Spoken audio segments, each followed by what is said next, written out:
A drought area of Saskatchewan, broad acre cropping, just got a season's worth of rain. 2 weeks underwater. Harvest is coming. A drought. And margins are tight. But the numbers still have to work. Most farm finance advice is a 700-page binder dropped on the kitchen table. But a lot of good farmers run the whole business on a gut feeling and a shoebox full of dreams. Might be you. Well, here's the deal today, my friends. 5 numbers. 5 of them. Nice handful. Every farm should know.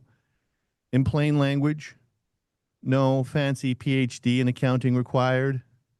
Because we got some people on the call that have them. Trust me, we got you here. And the CPA bringing them goes home to a grain and lentil farm at night. Right? By the end of the show, you'll know all 5. You'll know what good looks like on your own operation, and you'll get your farm financial questions answered. Welcome to the 5 numbers you should know. I'm Danny Aberhart with Growing the Future. We're Western Canadian Agriculture's foremost live briefing and AI collaboration platform. Our lead today is Richelle Boyd. Richelle's a CPA, and she's M&P's national leader for crop services. So when the firm needs a read on what's actually happening in crop production across this country, she is the one that they ask. And here's the part that I like. She didn't grow up on a farm. She married into a generational grain family at Kindersley 14 years ago and became the one who reads its numbers. So she does the numbers for a living, folks, and she does them on a real farm. Good morning, Richelle. Morning. Happy to be here. Happy to have you. First time to Growing the Future. Congratulations. Your husband Yeah. signed up. Hopefully he's out there. Shout out. If you want to share anything, put it in the chat. If you want to tell the real truth about what's going on at the farm. Michelle's not going to reveal everything, but it might be slightly revealing. But thanks for coming. And joining her is Dean Klippenstine. Dean is a senior partner with M&P's agricultural practice out of Regina. He sits on their ag executive committee. I can only imagine being on a fly on the wall there. Huh. No one And sneaks into accounting meetings, Dan. I That's for would love darn that. sure. I would learn a lot. Kind of like this one. I'm going to learn a lot. So that sounds really important. But look, this guy has spent a career advising large grain and oilseed operations across the prairies. Just so happens to give my brother some advice, and he seems pretty successful as far as I can tell. So that's working out. He's served on the board at Global Ag Risk Solutions, a favorite on the show, highly recommended, and on the National Safety Net Advisory Committee, and a term as Saskatchewan Vice President of the Wheat Growers. Any farms? Any farms? No, used to farm. Used to farm. Just putting that out there. He might farm again. He's thinking about animal husbandry and retirement. No, he's not. Okay, just checking. So Rochelle's going to give us the numbers, and Dean's going to give us a little backup on that. And this one is brought to you by M&P. Love M&P. They've been helping me out with my business for 11 years. And, near and dear to my heart. In Brandon here. So I just take my checks and put them down there. So we are live on YouTube. We are live on Zoom. As always, folks, this is about you and what you want to get out of this, okay? And I wanted to ask the audience today, what do your books look like today? Tell us. How's you doing out there? Are you shoeboxing? Are you spreadsheeting? Are you accounting softwareing? Are you full management accounting? Where are you going? Where are you going with your life and your business? Tell us. Put your questions into the chat. We've got a full room today. Whew. We're looking at the list of who signed up here earlier. Boom. It was really, really good. So it's good to see you all again. And tell us about your books. But let's get started here. Richelle, you're at Kindersley, drought country. It started raining, didn't quit. On our planning call, you had a little Saskatchewanism farmer technical term for how much rain you got. You can go ahead and use it. Dean said you can say whatever you want on the show. So tell me how the lentils are looking. Yeah, as long as I'm not the most offensive, right? That's the rules here. So crops in general, looking great. Some beautiful canola and wheat crops. You mentioned drought. This is the first year in many that we've had a substantial amount of rain. Never going to complain about the moisture in farm country. I mean, lentils could do without as much, but again, beautiful canola wheat crop, so can't complain out there. It's a nice drive right now when you go most ways out of the city, crop wise. So it's nice to see. It's a good year. It's a good year, folks. Things are looking much better than they were initially. So, and Dean, I wanted to give you a chance to tell a quick story here.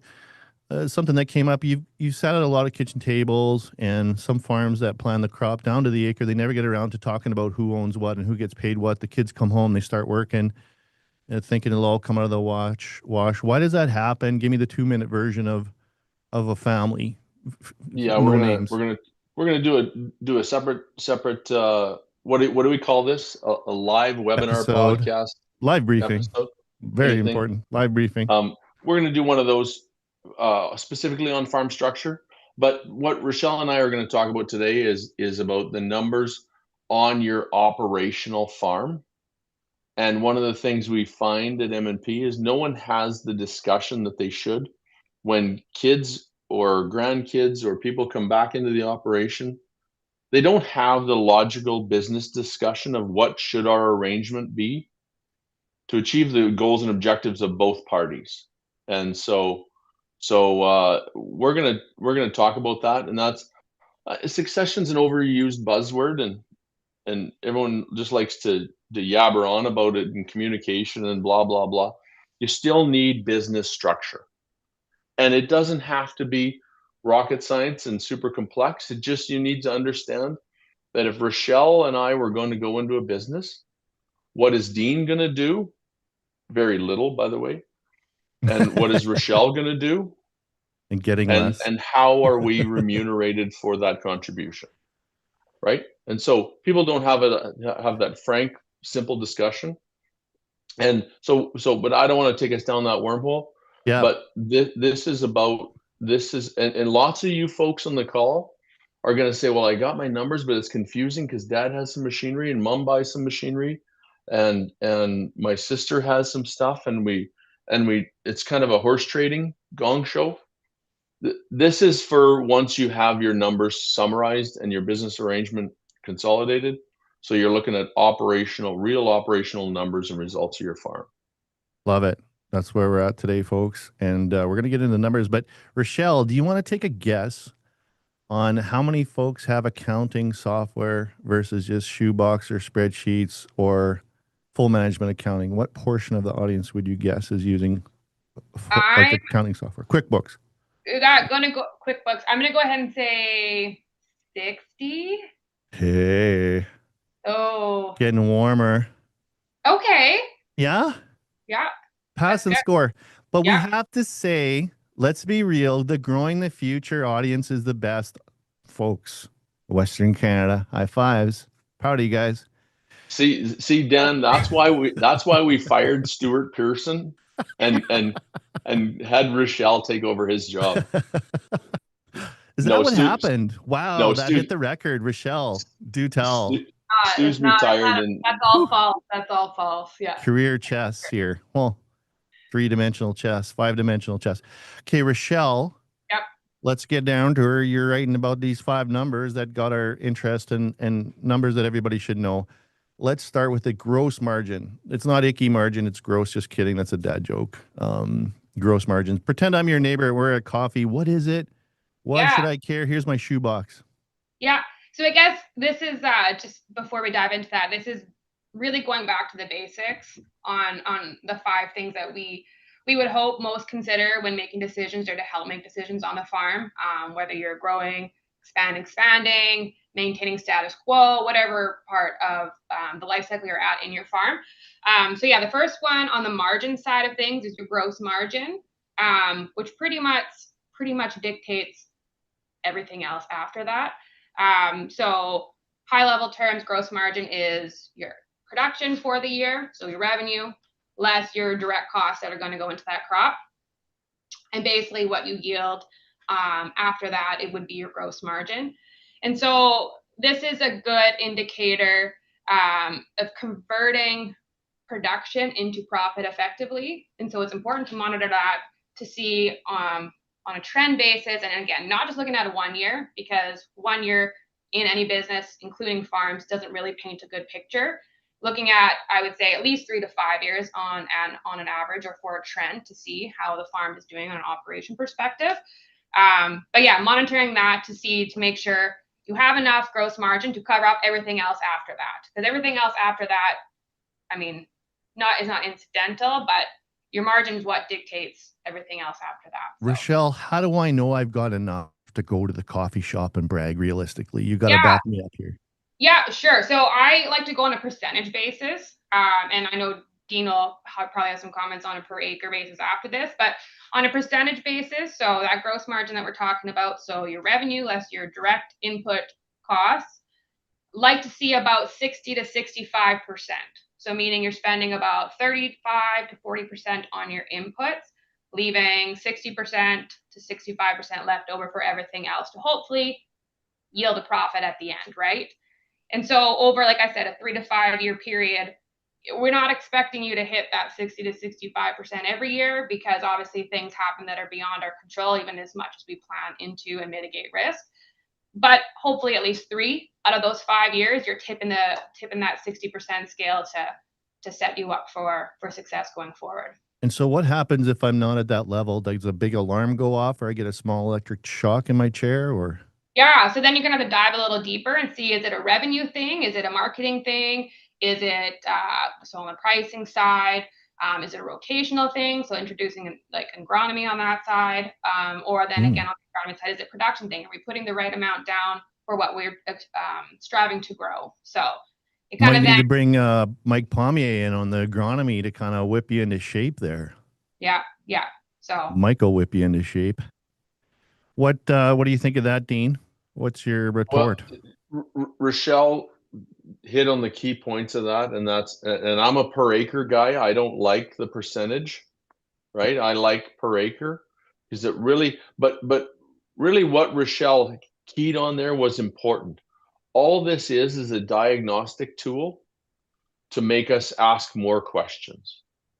So, because our world is ridiculously complex.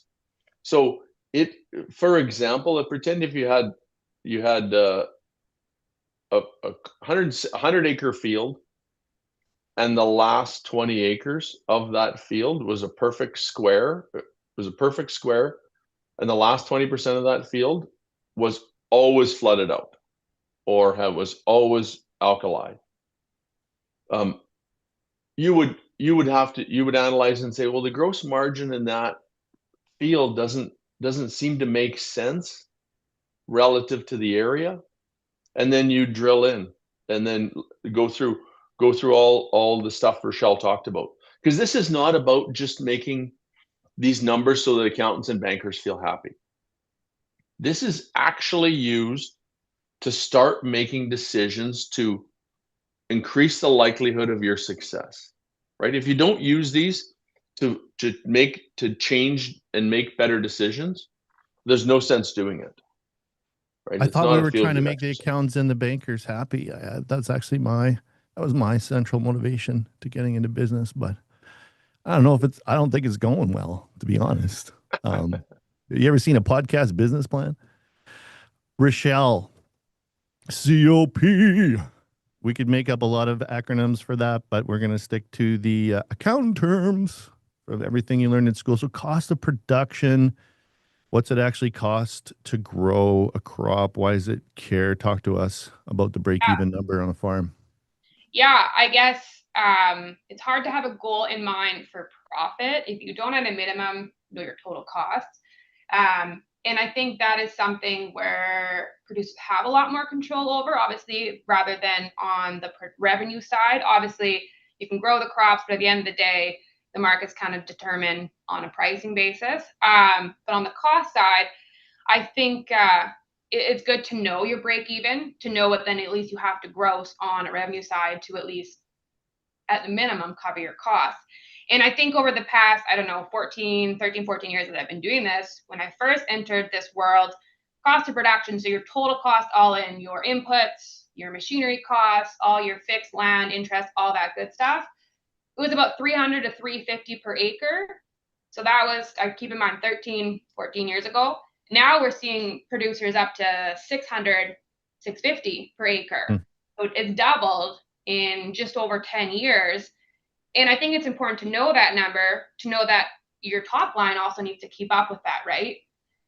And Crazy. so as margins are starting to thin a little bit more, it's important when you're making decisions to be aware of those numbers, just to know how is that going to add pressure to your farm on the revenue side if you're increasing costs. So You said 13 years ago, 13 years ago, the cost of production was half.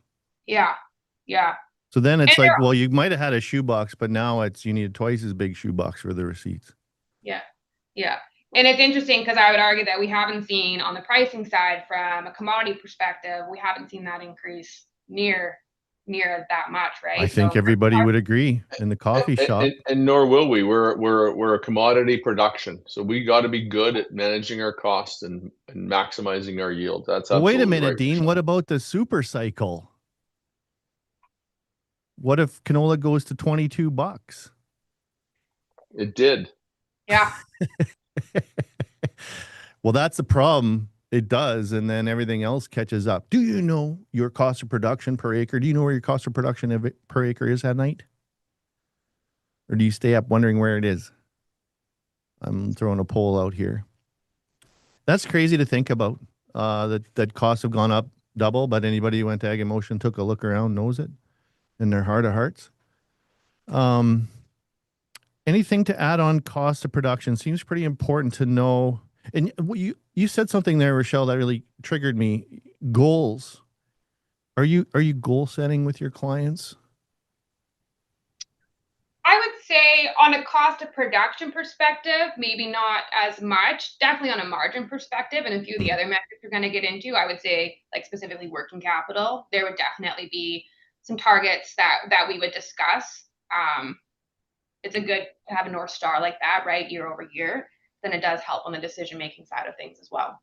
How do you guys look at it on your farm? Like, hey, it's a goal for 2026 or it's a goal for 2030, or let's just try and survive the weather and all the other elements. I mean, it's so fun just to have a goal of survival, right? You want to do well, you want to make a profit, and you want to have a healthy farm that's going to continue on for next generations, right? So I think to have that longer scope, broader lens to look more in the future and not just survival and managing costs, right? It's exciting to hit it out of the park, but also knowing that that is one in for us every maybe 7 to 10 years. So minimum goal, survive. Maximum goal, wake up in a new Bugatti. Yeah. For some people. Fun, but well, pretty low to run around Saskatchewan with. But I was going to say, if you got to trailer it to Phoenix. There you go. We can. And we just might. Camaro, 2011 Camaro anyways. Cost of production, what's the guess? Can you guys see this? Or that's great though. That's actually really, again, I feel like we've got the best students at the front of the class here today, who are really quiet. I'm surprised you guys aren't asking any questions today. You know what's different is Harry Siemens is not here. And one of the things I'd like people to, those who aren't on the far edge of the scale as far as knowing all their costs. Yeah. And Richelle will get into this in more detail. You don't have to know every line and every number that your accountant goes through, right? You know the big broad categories. Yeah. The key 3 categories that we look on the income expense statement, and then you can drill into more detail if you when you have those big comparisons, because they're not complex. Well, and Richelle, when you guys know your cost of production, that probably helps you to know when you can sell, market your grain. How do you guys market your grain?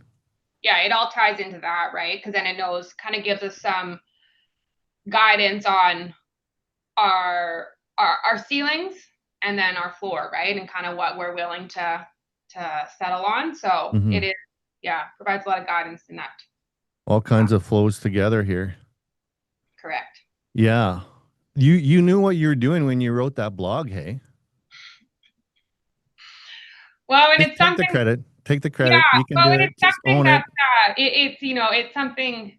I mean, to Dean's point, we're not going to dive into line by line, number by number, because that just puts people to sleep. And so if you can take away 3 to 5 specific points or specific numbers to monitor, it makes it a lot easier.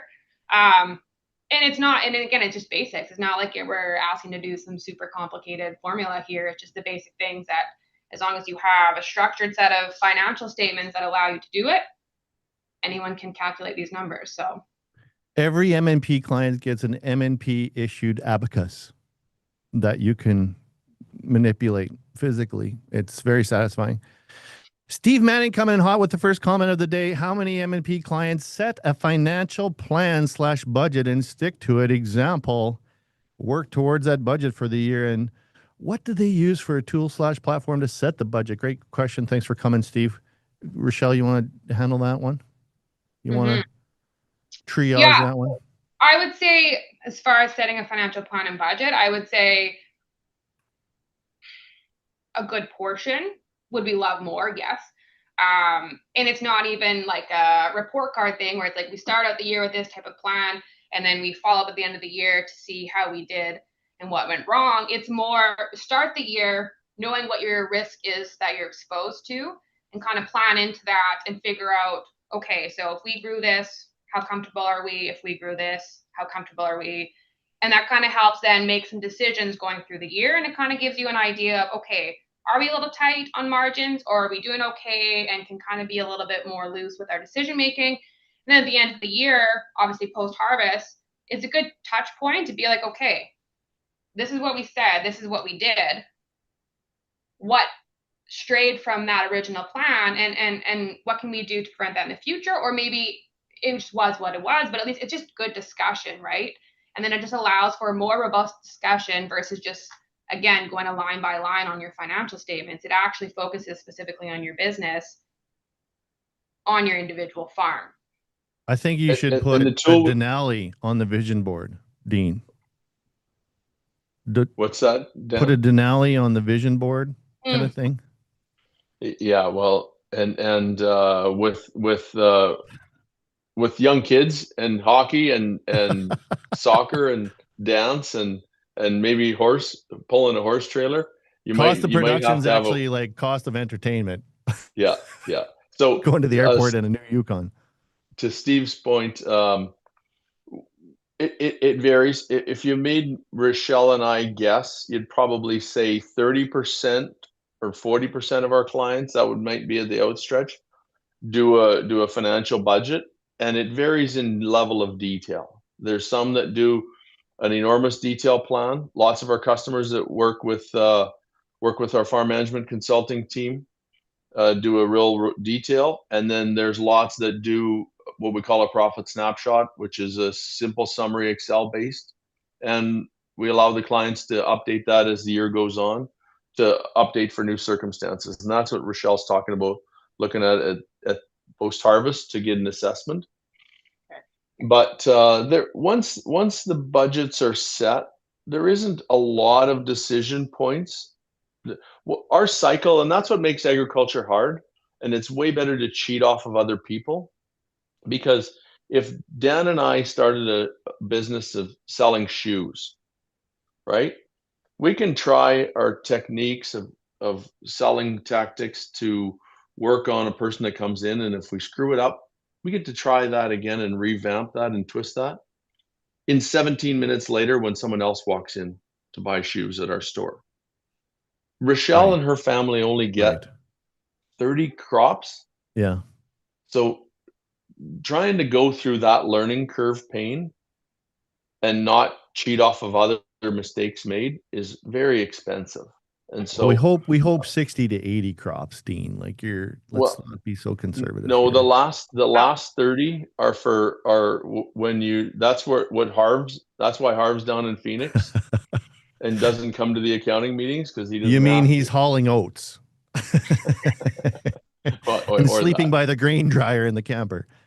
But I was wondering, we got another comment here, but I was wondering on that, like, Richelle, do you think it's as much about budgeting as what about behavior modification? Like, if you know these numbers, it changes your behavior with the budgets and stuff. think if you know these numbers, you're just naturally likely more in tune to the day-to-day on the operation side of things. So I think kind of hand in hand, that would supplement or dictate the behavior a little bit more, because you understand the numbers and what the impact decisions can have on them. And now, not to say someone who knows their numbers really well doesn't go out and flip their combines every other year because that's just what they like to do, like, right? So not that that's a bad thing by any means. Does anyone who know their numbers flip their combines every year anymore, Richelle? I mean, what do you? Well, you'd be You surprised. guys do a big multi every year? Is that kind of? So it doesn't necessarily change behavior, but it just, I think, it allows producers to sleep at night a little more consistently, I think. Understand and all those it's what gets measured gets done. Yeah. Dan, it's just that simple. What I find is my good buddy Christian's always talked about that 5%. Mm-hmm. And if you know your numbers, Richelle knowing her numbers, she'd be really intensely focused on those last 3 bushel an acre because they're an enormous part of their profitability. And not knowing your numbers, you would say, well, it's only 3 bushel. It's not really that significant. It is enormous because we're talking about commodity production. We're talking about high cost per acre. And every place we can shave or maximize makes a big dramatic difference on the bottom line. Correct. Yeah, especially at that level for sure. I want to get to some of the questions here, and I wonder, Richelle, if you could respond to this as though you were talking to Del at the coffee shop and helping him understand. But I think a lot of people are here. We raise and direct market bison meat, which kudos for that. I've never tried to figure out my production cost per pound of meat produced. Scary. But cash continues to increase before capital costs. What would you say to Del, Richelle? I might throw that one to Dean, actually. I think maybe because he's a big bison guy, or why? I'm not afraid of a burger. I'm not afraid of a burger, Dan. Yeah. Well, you have the figure to prove it. Exactly. So Del, that's actually the benefit we have in the egg world is on the crop world is we've got a really homogeneous group of clients, and so it allows us to have a consistent methodology on costing. On effectively, you're in a manufacturing business, and that is very difficult and very one-off as far as figuring out your cost of production, because volume going through your plant does matter substantially. So if I were you, I would sit down with my existing accountant, and if they couldn't help me, I'd find a different accountant. But it takes an intense, specific process to go through a manufacturing business, and that's what you are. And kudos to you. That's awesome. We need more of that in Saskatchewan. Well, and I'm thinking of Dean Andrus, my good friend here on the call too, who's also involved with that bison business. So rubbing shoulders with the greats.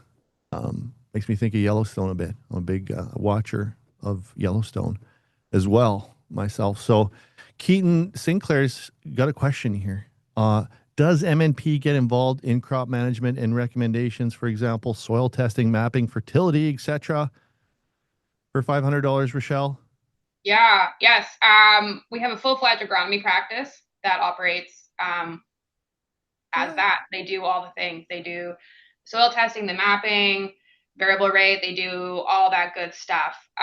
So we do, actually. I've never heard of accounting agronomists. Yeah, it's I don't know, relatively new, but I would say it's been around for 4 years now. Dean, you can correct me on that, but yeah, actually, it was funny.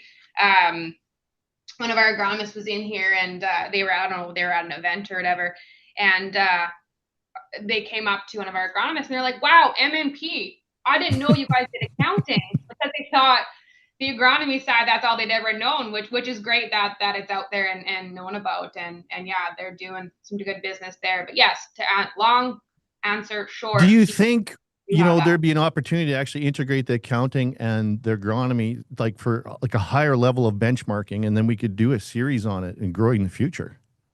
I feel like maybe that's part 3 of this series. Maybe that's happening right now, and you didn't even know that. You didn't even know it, and now it's happening. And like, wow. Wayne Truman is saying this heat is changing the numbers very quickly as soil quality shows up with excessive heat. It's how do you manage that? Like these 5 integrated numbers must be going wow all over the place like a drunk sailor some years. Is that true, Richelle? Well, yeah. Or Dean, you got I want to chime in on chime in. Keaton's question. Keaton? Yes. We have, just to be clear, we are absolutely ecstatic that we have the resource to be able to offer agronomy services. And we are just as ecstatic to work with other independent agronomists who are working to get their clients more maximized production. We wouldn't, I mean, everyone talks about M&P being this mega ship, and we're for sure the biggest in the industry, but we wouldn't do 20% of the acres. We wouldn't do the accounting for 20% of the acres in Western Canada, Dan. Or we're not even 20% of the acres in Saskatchewan. Yeah. So this well, is and the not competition is the uncoached acre. That's exactly uneducated right. acre. We want all of our clients to work with agronomy folks, because once Richelle and her team that she leads has a customer that knows all their numbers really well, that is the last frontier of exactly what Wayne's talking about. How does heat react? Heat affects it, and that's where our good folks in the science realm are going to say, what do we do to mitigate the pain of that? Do we spray disease? Do we do growth regulators? Do we do fertility later in the season? Those are the science world needs to take it up to the next level to do that, to help clients push that gross margin. Yeah, no, I love that. That's an important distinction. You made a couple good points there. Riley Wallace is saying, I believe farming has an inverted pyramid like the new U.S. food pyramid. DSR at the top, working cap to expense in the middle, and debt to equity at the bottom. Poor DSR grinds at WC. Poor WC then grinds at equity. And once you get to the bottom of the pyramid, it starts to crumble. I mean, that damn near rhymed. I don't know what good portions of that mean. Who would like to comment on that? I appreciate the comment, Riley. It's there's a lot there to unpack. It might be beyond the scope of the 5 numbers here, but does anybody have a comment on any of that? The farming pyramid? Yeah. So go ahead, Richelle. Yeah, you go ahead, Richelle. Richelle, you take this one. You got this. Yeah. So DSR is your debt service ratio. Okay, thank you. That's what Riley is referring to, and Debt WC service ratio is working capital. So I would agree. I wouldn't say as far as a pyramid, I would say they kind of go hand in hand. I would rank them equal. But on the debt service side, I mean, at the end of the day, if you can't service your debt, a lot of doors are going to start to close, correct? On the working capital side, working capital is the flexibility you have when it comes to making decisions. By having more working capital, more cash on hand, obviously it dictates when you can. Maybe we're jumping ahead to the next one a little bit. That's okay. Keep it going here. Yeah. Yeah. So a stronger working capital allows you to have more flexibility in your decision making. You can hold on to your canola a little bit more for it to rally up to $16 per acre instead of selling at 12, right? So having both, I think, are equally important in my opinion. The debt to equity side, I guess, kind of just falls. I would agree. At the end of the day, it's still important, but if you can't pay your debts, bank isn't going to like that regardless. Interesting. Right? And one of the things he is I'd speaking your language then. Yeah. That was an excellent job, Richelle. I'm glad, because Dan and I are not smart enough to figure out what Riley was talking about. Riley, you're above my pay grade, bro. I'm younger than you. I speak in acronyms. Big acronym girl, hey? Big acronym girl. One of the things I'd like to comment on is everyone's talking about the big farm that's had some hiccups here in the last little while. I never heard But nothing. I want everyone to remember, this has nothing to do with I want to clarify. Dan talked originally about that I consult big farms. I don't. I consult good farms that want to become great, and it's nothing to do with size. And just to be clear, the pressures farms can get into by over aggressive or aggressive expansion Mhm. have more to do with their debt capacity than they do their acre size. So if Richelle and her husband were starting out from scratch and they went and bought 3,000 acres peak price in their area today, they're not going to have the profitability to sustain that. They're not going to have the profitability to sustain that debt service capacity. So it's about your expansion relative to your profitability and your payments, not about, like, little farms can get in trouble just as easily as big farms. So it's not that That's why once these they're not numbers are had too many proportional acres, they had too much debt. for their capacity. Yeah. Huh. Yeah. Lesson learned. One Go thing ahead, I Richelle. think that gets often overlooked is adding additional capital, whether it's land, equipment. Is that just making the farm larger, or is it actually adding to the profit of the farm? Because if it's just making the farm larger, you're not any further ahead. You're just taking on more risk from a debt perspective, right? So that ties back to kind of the gross margin. Actually, all of these a little bit, but that's one thing to definitely evaluate when you're in that phase of the farm. Is this actually adding to profit, or is it just something that we think is making our farm larger? Well, and It's a some different folks turn up their noses at this, professional coaching, but talking to experts like you and Tim Hammond talks about it all the time. Strategically, should you be buying that land? Is it adding or subtracting? In the context of what you're sharing here, Riley, are you crumbling the foundation, or you got big old screw piles that are going so deep that you can build a skyscraper for the future? But we should get to we're number 3.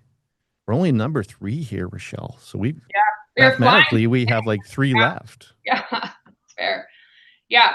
Cash flow. So number 3, cash flow. This one I think is super important, especially in any industry, in any business, but specifically in an industry where they experience a lot of seasonality. And I'm going to focus specifically on the crop side of things, obviously, because high expenses, the beginning of a season, maybe not as much cash inflow, obviously, because we're putting the crop in, growing the crop, all the expenses that come with that. And then really, you're not really getting that inflow until the fall when that crop comes off. So it's managing. Profit does not necessarily translate into cash flow at the time that you need it. So it's understanding when your peaks and valleys are to make sure you're managing that, whether you have a great relationship with your banker and they're well aware of this because you're in constant discussion with them and you know your numbers, or you're relying for a short-term injection, or relying on programs like a CCGA advance, the interest-free component, just things like that. But understanding that there's peaks and valleys. And just because you had a good year last year doesn't necessarily equate to this year's going to be just lucrative and easygoing, right? It's just managing that. Does good cash flow or poor cash flow directly relate to the psychology of making good decisions, Richelle? Does it affect if you got good? Can you make good decisions when you have good cash flow, and vice versa? You make bad decisions. Maybe you should have done something, but you didn't have the cash flow. Yeah, I would say. I'm just shot in the dark here. I would say, you can have people who make good decisions with good cash flow. You can have people who make bad decisions when they have good cash flow, right? It's just knowing, again, to my comment, the seasonality of it, that if you're super lucrative at one point, and understanding that things might get tight a few months in when you need that cash, right? So it's just managing it a little bit, or being. And maybe I'm wondering if you don't have the cash flow to take advantage of some of those deals, because let's face it. Well, I'm a little bit of a retail guy. Anybody knows. Yeah. A lot of the deals are when cash flow is the worst, because when the businesses need the most, right? So that's when you would, and I know we're jumping ahead to another number here, but that's when also you would rely on your debt service side of it, right? Because that's what the bank's going to be looking at. And so cash flow, in the way that we think of it, may not be readily available, but that's when you go to your debt service and then discussions with your bank to be like, okay, our debt service is this. We're obviously short on cash flow. Does it make sense to have this injection? How does that impact us? And are we still going to be able to put a crop in next year by servicing this? Well, you can segue. You can segue all the way around. 3, cash flow. Did we want to talk any more about that? Dino, did you have any comments on how's your cash flow, Dino? Well, I don't know. Is My that too wife handles personal? all our finances, Dan, and I just get an allowance. And so, What? Wait, what? You yeah, just, the well, you know, actually, that makes a lot of sense. it does make sense. I'm a Is your salesman. I'm wife not okay? responsible. Oh yeah, she's top shelf with cash flow. Um, Okay. the for all I know, I've already been retired from M&P and I don't get paid. You might be the guy in the I might just be working basement. for We're free for this still year, coming. Dan. Oh, you Um, do love it. the you talked about that opportunities versus management of cash flow, and Mhm. that's if you summed it up when we're talking about succession plans, we really that's our ideal combination. Is we want the farm to be robust enough in working in capital, accessible capital by the family, that they take advantage of opportunities when they arise, that the parents or grandparents would have had they had the opportunity back in the day, but there was not the equity to do so. But we also don't want to be on the other end of the scale. We've all seen farms handed a giant, beautiful, perfectly all paid for farm, and one generation later it was farmed into the ground. Excess capital and misuse of capital is not our fan. We're not fans of that either. So it's a constant balancing act to have not too much capital, but when you use it wisely. So that's where these decisions. And I want you to know M&P's not making these decisions. We just want to, because we have no crystal ball, the same as anyone else. But we can give you the numbers and help you understand the numbers, and then make your own strategic decision. Because debt is not an enemy. No, not one single farm of ours would have got where they are without debt. It's just using it wisely in what you're comfortable with. I thought you had a crystal ball. Well, I would have bought canola quite heavily last spring, and or this early this February, and sold it for November delivery. Had my crystal ball when working. So, but Richelle, that's why she's kicking Stu and I to the curb. She has a crystal ball, so she can predict canola prices. That's going to be an add-on. That's going to be a bonus. You get Yeah. Richelle's canola price prediction I should put that on for my business card. Yeah. for joining Richelle, today's webinar. over to you. Yeah. Canola Put that on my prices. business card. Yeah. Can predict canola prices. Okay, well, we got to get debt servicing. It's not fun. It's not pretty. It's like dirty laundry. Everybody's got it, but we got to service that debt. What do you recommend, Richelle? Yeah, and so this is one that the banks are always going to talk to you about, because this is one of their, obviously, again, to my prior comments, they want to get repaid, not your friend. Who does? They're in business with you.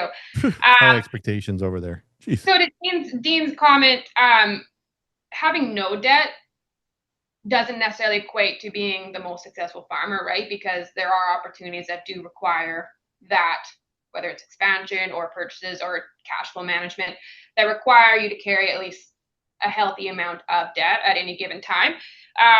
But not to get into a technical number side of it, but like the banks obviously would have their requirements for what they are comfortable with and what they will lend on. And I think it's important to know that number. Just thinking, if you're have a big equipment purchase coming up, or you're wavering on whether or not it's time to flip the combines this year, understanding the impact that that's going to have before and after on your debt service, and knowing it before, knowing it after, it's just going to give you comfort in making that decision. It's like, okay, you know what, it's a large, $1.5 million change or whatever that number ends up being, but our debt service only adjusts by X amount. We're comfortable, we can service this debt. I think we should make this change. So it definitely helps in the decision-making side of it. And then do you want to talk about working capital? We're getting to the top of the show. I got a few more things I want to get to. Does that flow together, or how do they all work together? Yeah, so your working capital, we kind of touched on this a little bit. It's more on your balance sheet side of things. So your margins are going to show how profitable your operation is annually. Your working capital will show how you are managing those profits year over year. Working capital is one that's going to be hard to change every year, while your profit obviously can fluctuate depending on how the operation does every year. So working capital, as we kind of previously said, is your freedom and flexibility to make decisions from a cash perspective as you want to make them. So whether it's going ahead and paying cash for some addition to the farm, or you're marketing your grain, you're holding on to it to wait for, what did Dean say, $18 for canola? I don't know, I'm not the predictor on that, but holding on to your inventory and selling it for prices that are maybe a little bit more favorable. So it just gives you that flexibility that you don't have to sell because you need that money coming in to pay something. And don't do work. Lots of folks out there use working capital ratio. Don't do that. Working capital ratio doesn't tell you anything, because if I had $2 worth of barley in the bin, Dan, and I had owed the bank $1, I still have a 2-to-1 ratio, but I really only have $1 to go seed my crop. Correct. So the best way to understand working capital is to say, okay, if I sold all my grain and inventory and prepaids and cash, turned it into cash, and then I paid off all my current debts, how much would I have to go seed this crop? And if I have 50% of it, if I can pay for 50% of the crop, that's getting a little tight. If I can pay 120% of the crop, that's getting too excess. So you need to store your capital somewhere else, either pay off long-term debt or invest off farm or buy land or whatever you choose to invest with the family. So think about how much of the crop you can pay for before harvesting that crop. That's the best way to understand working capital. Yeah. And I like that comment, Dean, on having 1.2 times. That's maybe a little bit too much. And then it's like, okay, well, we have this much cash. We need to reinvest it somewhere or do something with it, right? Not just have it sit there. So, which, Or, I mean, it's or nice.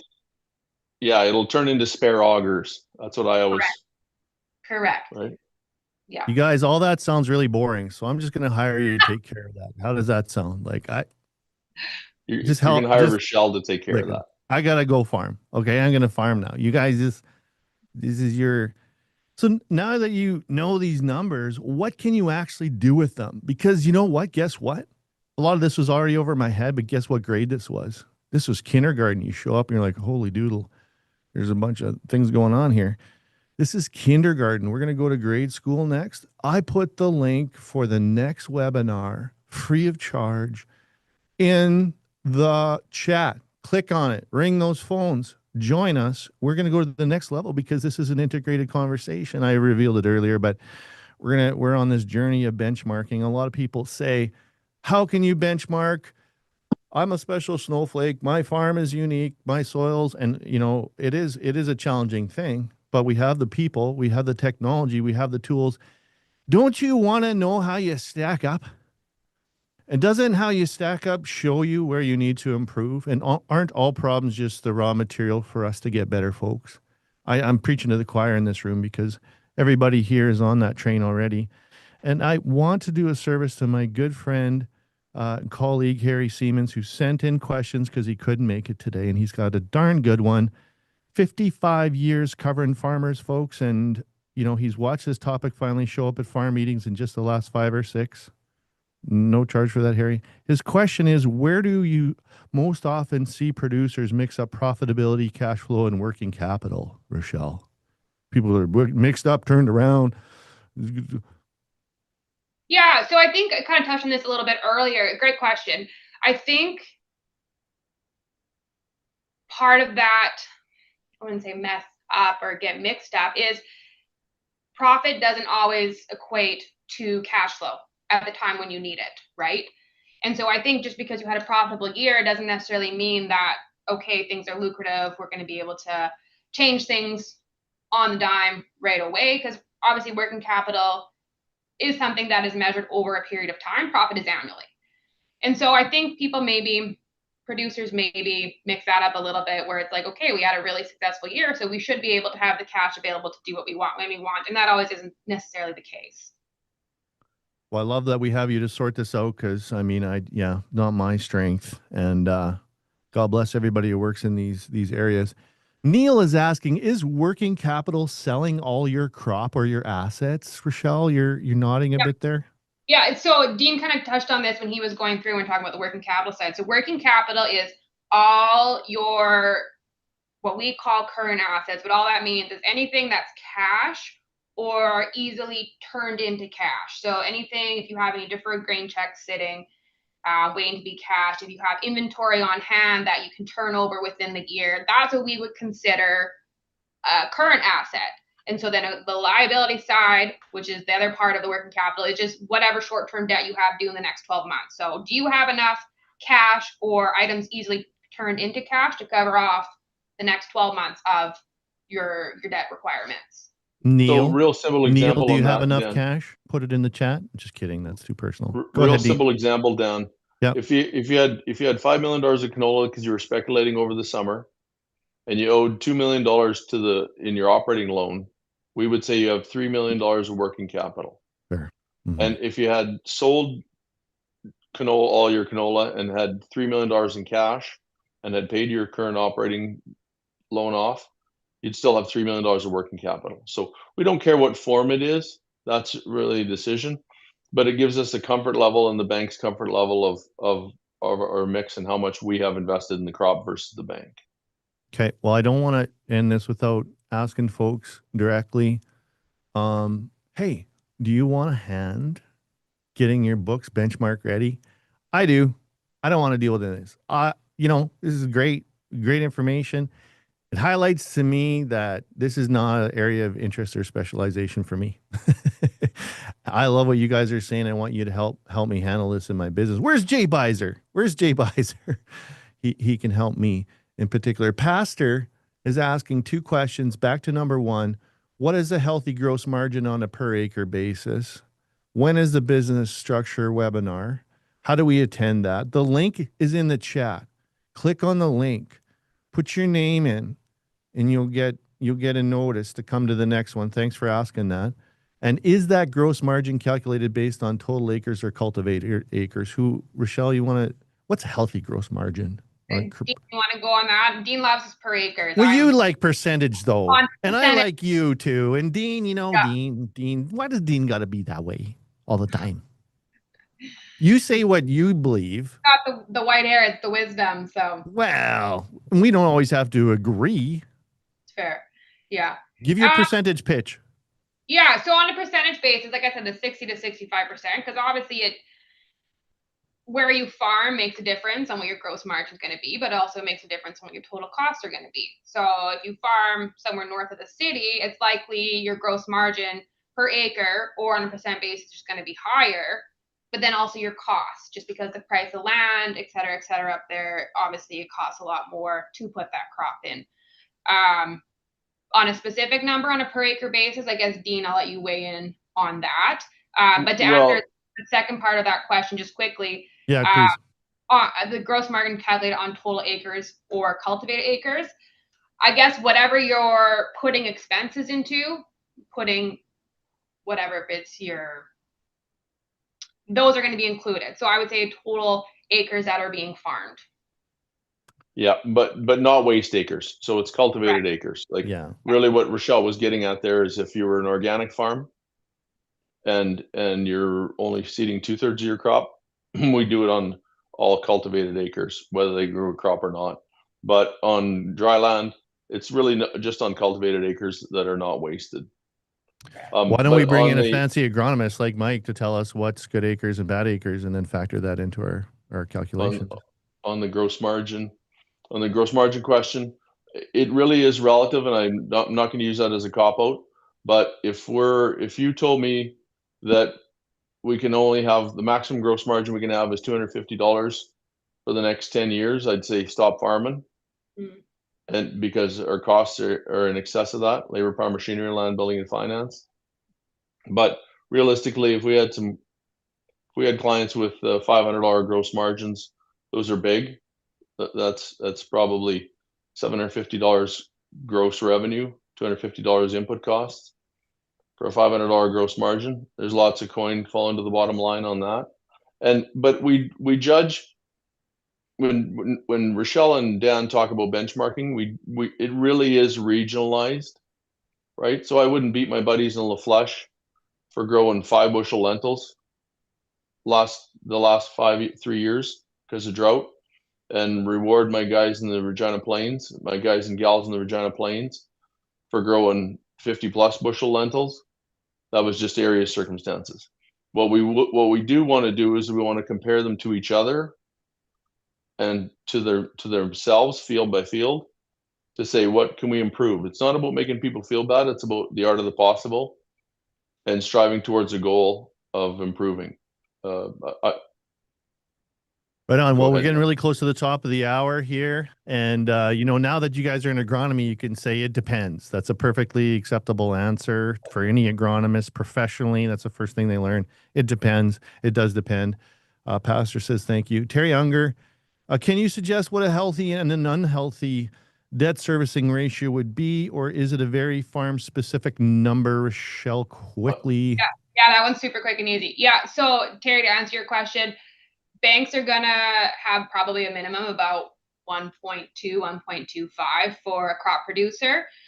So that means for every $1.25 you're generating on the farm, you have $1 of that for debt. And go ahead, Rochelle. I would say that would be the minimum for the bank.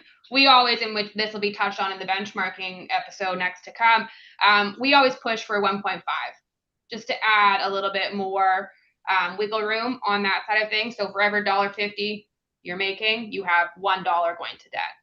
Yeah, Love I it. was just going to say the banks are willing to give us more money than we need or should have. And remember, we are a high beta and high volatility business, right?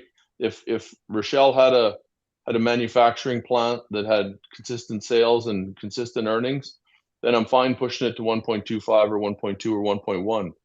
But with high volatility, depending on crop revenue, 1.25 is skinny.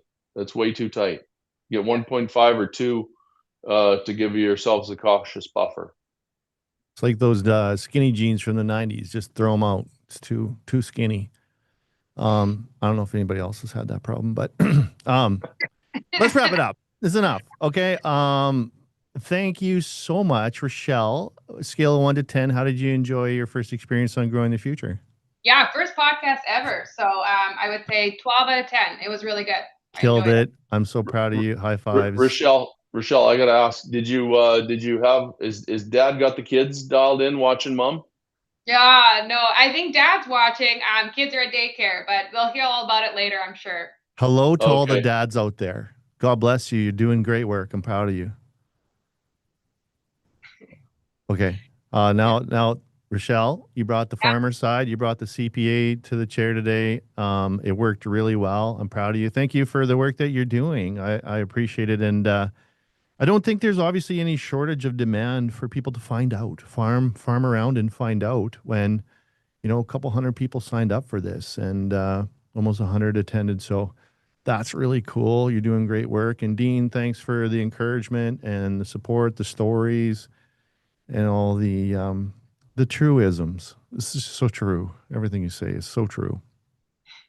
Thanks for the truism. Thanks to MNP. It's a little bit of a dream come true for me to have you on the channel. To be honest, like I say, I like working with MNP professionally in my business as well. So we are going to continue this conversation. You're going to be able to find all of the replays at growingthefuture.ca. Keep signing up. We're going to teach you more. We're going to learn together. And I'm so excited to show you what's behind the curtain of the yellow brick road with MNP when we get into the higher levels of benchmarking. Right? And I'm going to inject, don't be afraid to ask questions, folks. Don't feel, there's no such thing as a stupid question. Don't be afraid to ask questions, even if you think you should know it. You've been in business for 20 years. Why don't I know that number? We're all learning in this. And so just be inquisitive. Reach out to Great your questions today. network. Yeah, we had a lot of great interaction today, didn't we? Great Thank job, you. Dan. Thanks, buddy. Yeah, Thank you. Yeah, great. Harvest is going to grade everybody's plan, whether you did the math or not. Do the math before the combines roll. You'll have better napkin math in the cab. And then when the number gets to the kitchen table and the banker and all that, we talk about it a lot on this channel. Let's all work together. We got a lot of wealth to maintain and pass down there, especially for the non-farming siblings out there. Big shout out to the non-farming siblings. Right? Right. All right. Thanks, everybody. I love you all. Appreciate you. And we're going to see you. When is the Jen Jelinski? When is the the next episode is. Anyways, if you look at the link, it's got all the science there. I think it's August 25th. We'll be back. I'll definitely let you know. You won't miss it. And I appreciate all of you coming on. So great. August 25th! Exclamation mark. Thanks, Jennifer. Have a Have a great wonderful rest day. of summer, folks. Yeah, it Yeah. feels like a Friday now that we've done this, but some of you still have to work the rest of the week. All know the accountants have to work. But Farmers anyways, never quit working. good. Amen. Absolutely. God made a farmer, and he did a great job. All right, everybody, take care. Appreciate you all. That's it for now.